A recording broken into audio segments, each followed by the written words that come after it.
آج ہم بات کر رہے ہیں نظریہ پاکستان پر۔ جی یہ ایک ایسا جملہ ہے جو ہم سب نے سنا ہے، اپنی کتابوں میں پڑھا ہے، لیکن سوال یہ ہے کہ کیا ہم واقعی اس کے معنی کو سمجھتے ہیں؟ گہرائی میں ہاں، گہرائی میں۔ ہم نظریہ پاکستان ہی کیوں کہتے ہیں؟ پاکستان کا خیال یا پاکستان کا منصوبہ کیوں نہیں؟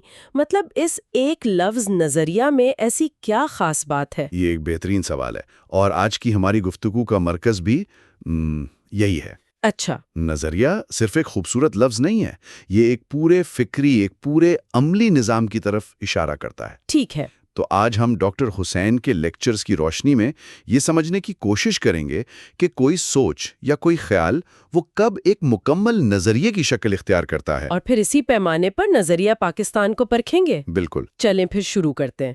سب سے پہلا سوال تو یہی کہ آخر یہ نظریہ ہے کیا؟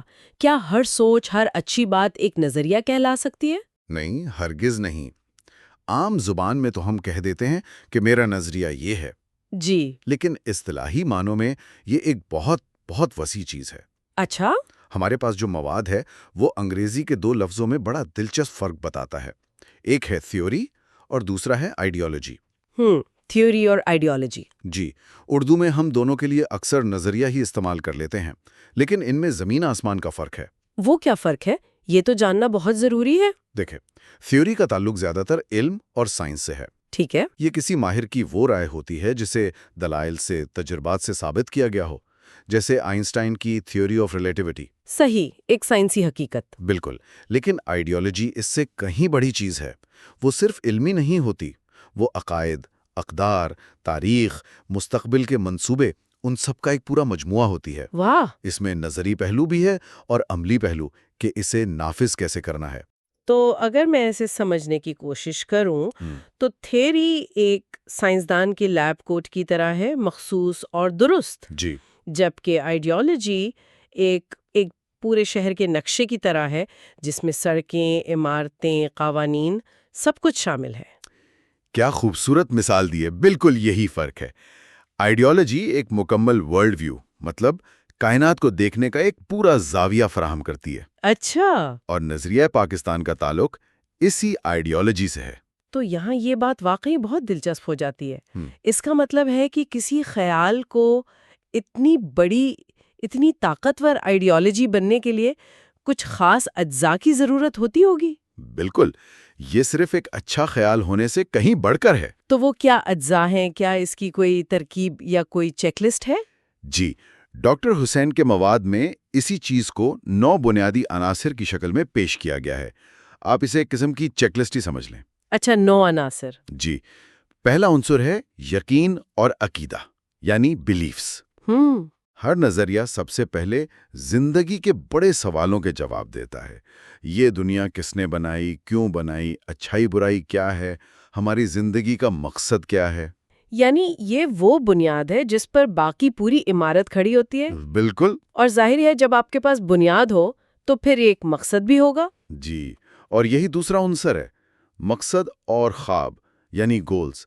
نظریہ صرف یہ نہیں بتاتا کہ ہم کون ہیں، بلکہ یہ بھی بتاتا ہے کہ ہمیں کیا بننا ہے، ایک روشن مستقبل کی تصویر دکھاتا ہے۔ لیکن ایک منٹ، کیا ایسا نہیں ہو سکتا کہ کسی نظریے کا خواب تو بہت اچھا ہو لیکن اس تک پہنچنے کا راستہ بالکل تباہ کن ہو؟ تاریخ میں تو ایسی مثالیں بھری پڑی ہیں۔ آپ نے بالکل صحیح نبض پر ہاتھ رکھا ہے۔ جی۔ اور اسی لیے تیسرا عنصر، عملی راستہ، یعنی روڈ میپ، شاید سب سے اہم ہے۔ ٹھیک ہے۔ ایک اچھا نظریہ صرف منزل نہیں دکھاتا، وہاں تک پہنچنے کا راستہ بھی بتاتا ہے۔ اس میں پالیسیاں، حکمت عملی، قانون، ایک پورا لائحہ عمل شامل ہوتا ہے۔ ٹھیک ہے۔ تو عقیدہ، مقصد اور راستہ، یہ 3 چیزیں ہو گئیں، لیکن اسے ماننے والوں کا کیا؟ یہیں سے چوتھا عنصر آتا ہے، شناخت اور کردار، آئیڈینٹی۔ اچھا۔ نظریہ اپنے ماننے والوں کو ایک مشترکہ شناخت دیتا ہے۔ وہ بتاتا ہے کہ ایک مثالی فرد کیسا ہونا چاہیے، اس کی سوچ کیسی ہو، اس کا کردار کیسا ہو۔ اور اس شناخت کو مضبوط کرنے کے لیے کوئی فکری بنیاد بھی تو چاہیے ہوگی نا؟ جی، اور یہ 5واں عنصر ہے، علمی اور فکری بنیاد، انٹلیکچوئل فاؤنڈیشن۔ ہر نظریہ دانشوروں مفکروں کے کام پر کھڑا ہوتا ہے. صحیح. اس کی اپنی بنیادی کتابیں ہوتی ہیں، تحریریں ہوتی ہیں، اور چھٹا عنصر کہانیاں اور تاریخی بیانیاں یعنی نیریٹیوز اسی فکری بنیاد کو جذبات سے جوڑتا ہے. کہانیاں واقعی بہت طاقتور ہوتی ہیں، وہ خشک فلسفے میں جان ڈال دیتی ہیں. بالکل. ہر نظریہ اپنی تاریخ سے ہیروز، قربانیاں، ان کی کہانیاں سناتا ہے تاکہ لوگوں میں جوش اور اتحاد پیدا ہو. صحیح. اب باقی 3 عناصر کیا ہیں؟ 7واں عنصر ہے نشانیاں اور علامتیں. سمبلز. پرچم، قومی ترانہ، مخصوص نعرے. یہ وہ چیزیں ہیں جو فوری طور پر نظریے کی پہچان بن جاتی ہیں. اور یہ علامتیں تو بہت طاقتور ہو سکتی ہیں. آج کل بھی ہم دیکھتے ہیں کہ سوشل میڈیا پر ہیش ٹیگ یا پروفائل فریمز کیسے ایک نظریاتی علامت بن جاتے ہیں. بہترین نکتہ ہے. جی. 8واں عنصر ہے سماجی اور ادارتی نظام، سپورٹ سسٹمز. اچھا. نظریہ صرف ذہنوں میں نہیں رہتا، اسے زمین پر نافذ کرنے کے لیے ادارے چاہیے. حکومت، تعلیمی نظام، عدالتیں، میڈیا. صحیح. اور 9واں اور آخری عنصر ہے مخالفت اور جدوجہد، اپوزیشن اینڈ اسٹرگل. ہر نظریہ خود کو دوسرے نظریات کے مقابلے میں پہچانواتا ہے. وہ بتاتا ہے کہ وہ کن چیزوں کے خلاف ہے اور اپنے فروغ کے لیے جدوجہد کرتا ہے. واہ. تو جب یہ 9 عناصر کسی فکر میں اکٹھے ہو جائیں تب وہ ایک محض خیال سے بڑھ کر ایک مکمل جامع اور طاقتور آئیڈیالوجی بنتی ہے. بالکل. یہ تو کسی بھی تحریک یا ملک کو سمجھنے کے لیے ایک زبردست فریم ورک ہے. تو آئیے اب اسی فریم ورک کو اس نظریے پر لاگو کرتے ہیں جو پاکستان کی بنیاد بنا، یعنی اسلام. جی. وہ مشہور نعرہ پاکستان کا مطلب کیا، لا الہ الا اللہ، وہ اسی حقیقت کی طرف اشارہ کرتا ہے نا؟ جی. اگر ہم اسلام کو ان 9 عناصر کی کسوٹی پر پرکھیں تو تصویر بالکل صاف ہو جاتی ہے. کیسے؟ پہلا عنصر بنیادی اعتقادات. اسلام میں توحید، رسالت اور آخرت کا ایک جامع تصور ہے. جی. یہ کائنات، انسان اور زندگی کے مقصد کے بارے میں تمام بنیادی سوالات کا جواب دیتا ہے. اور مقاصد کیا ہیں اسلام کے؟ انفرادی سطح پر تو مقصد اللہ کی بندگی ہے، لیکن اس کا ایک اجتماعی پہلو بھی ہے جو بہت اہم ہے. وہ کیا؟ سورہ حدید کی آیت 25 میں اللہ فرماتا ہے کہ ہم نے اپنے رسولوں کو واضح ہدایات اور میزان یعنی انصاف کے اصولوں کے ساتھ بھیجا تاکہ لوگ عدل پر قائم ہو سکیں. اچھا. یعنی مقصد صرف انفرادی نجات نہیں بلکہ ایک انصاف پر مبنی معاشرے کا قیام بھی ہے. یہ بہت اہم نقطہ ہے. اس کا مطلب ہے کہ اسلام میں دین اور دنیا کی کوئی تفریق نہیں ہے؟ بالکل. اور یہیں سے شناخت کا عنصر آتا ہے. ہماری شناخت مسلمان اور مومن کی ہے. جی. اور مومن کی ایک بنیادی صفت کیا ہے؟ قرآن کہتا ہے انصاف پر مضبوطی سے قائم رہنے والے بنو، اللہ کی خاطر گواہی دیتے ہوئے، چاہے وہ تمہارے اپنے خلاف ہو. معاف کیجیے گا، لیکن یہ معیار تو بہت ہی اونچا ہے. مطلب انصاف اپنی ذات اور اپنے خاندان کے خلاف بھی کرنا پڑے؟ جی.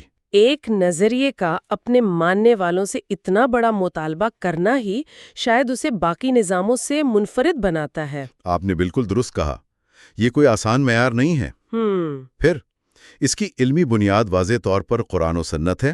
اس کا تاریخی بیانیہ قوموں کے عروج اور زوال کے قوانین بیان کرتا ہے. صحیح.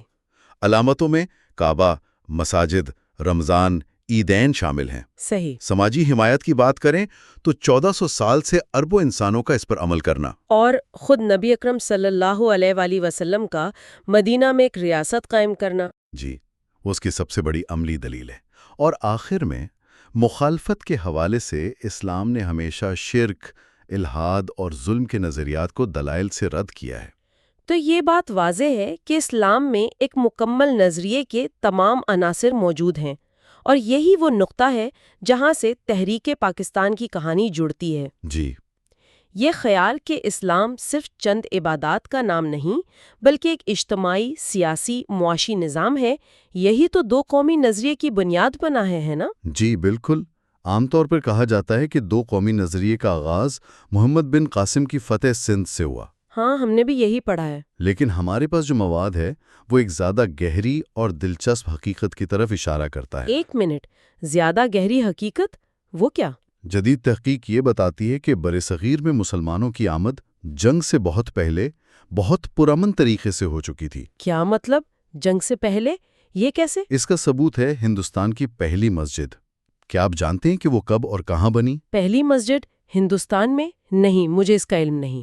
وہ چرامن جمعہ مسجد کے نام سے جانی جاتی ہے اور کیرلا میں 629 عیسوی میں تعمیر ہوئی۔ 629 عیسوی؟ یہ تو رسول اللہ صلی اللہ علیہ وسلم کی حیات مبارکہ کا دور ہے۔ جی ہاں۔ یہ تو ناقابل یقین ہے۔ اس کا مطلب تو یہ ہوا کہ برصغیر میں اسلام تلوار کے زور پر نہیں بلکہ تاجروں اور مبلغین کے کردار کے ساتھ آیا۔ یہ تو پورا بیانیہ ہی بدل دیتا ہے۔ بالکل۔ اسے ایک مشہور تابعی حضرت مالک بن دینار رحمۃ اللہ علیہ اور ان کے ساتھیوں نے تعمیر کرایا تھا۔ سبحان اللہ۔ یہ اس بات کا ٹھوس ثبوت ہے کہ عرب مسلمان تاجروں کے ذریعے اسلام کی روشنی یہاں بہت پہلے پہنچ چکی تھی۔ دو قومی نظریہ کوئی اچانک پیدا ہونے والا سیاسی نعرہ نہیں تھا، بلکہ صدیوں پر محیط ایک تاریخی حقیقت کا اظہار تھا۔ یہ ایک زبردست بصیرت ہے۔ تو جب یہ تاریخی حقیقت تحریک پاکستان کی شکل اختیار کر رہی تھی تو قائد اعظم اور علامہ اقبال نے اس نظریے کو کن الفاظ میں بیان کیا؟ قائد اعظم نے اسے بہت واضح اور غیر مبہم الفاظ میں بیان کیا۔ جی۔ ان کا ایک مشہور اقتباس ہے، یہ محض ایک خواب ہے کہ ہندو اور مسلمان کبھی بھی ایک مشترکہ قوم بن سکیں گے۔ انہوں نے مزید کہا، ان کی تہذیبیں، فلسفے اور معاشرتی رسم و رواج بالکل مختلف ہیں۔ یہ ایک دوسرے سے شادی نہیں کرتے، نہ ساتھ کھانا کھاتے ہیں۔ ایک قوم کی فتح دوسری کی شکست ہوتی ہے۔ یہ بہت مضبوط الفاظ ہیں۔ وہ صرف سیاسی اختلاف کی بات نہیں کر رہے بلکہ تہذیبوں کے بنیادی تصادم کی بات کر رہے ہیں۔ بالکل۔ اور علامہ اقبال کا کیا نقطۂ نظر تھا؟ انہوں نے تو اس کی فکری بنیاد فراہم کی تھی۔ جی، علامہ اقبال نے اپنے مشہور خطبہ الہ آباد میں اسی خیال کو ایک فلسفیانہ گہرائی دی۔ اچھا۔ انہوں نے کہا کہ اسلام صرف چند عقائد کا نام نہیں بلکہ ایک زندہ تہذیبی قوت ہے، اور چونکہ ہندوؤں اور مسلمانوں کی بنیادیں اتنی مختلف ہیں، اس لیے جمہوریت کے مغربی تصور کو، جہاں اکثریت کی حکومت ہوتی ہے، جوں کا توں ہندوستان پر لاگو نہیں کیا جا سکتا۔ صحیح۔ ان کا خیال تھا کہ مسلمانوں کو اپنی تہذیبی اور سیاسی شناخت کے تحفظ کے لیے ایک الگ وطن کی ضرورت ہے۔ تو اگر ہم آج کی پوری گفتگو کا خلاصہ کریں تو بات یہ ہے کہ نظریہ صرف ایک لفظ نہیں بلکہ ایک مکمل آپریٹنگ سسٹم کی طرح ہے۔ جی، جس میں عقائد، مقاصد، ایک عملی روڈ میپ اور ایک پوری سماجی ساخت شامل ہے۔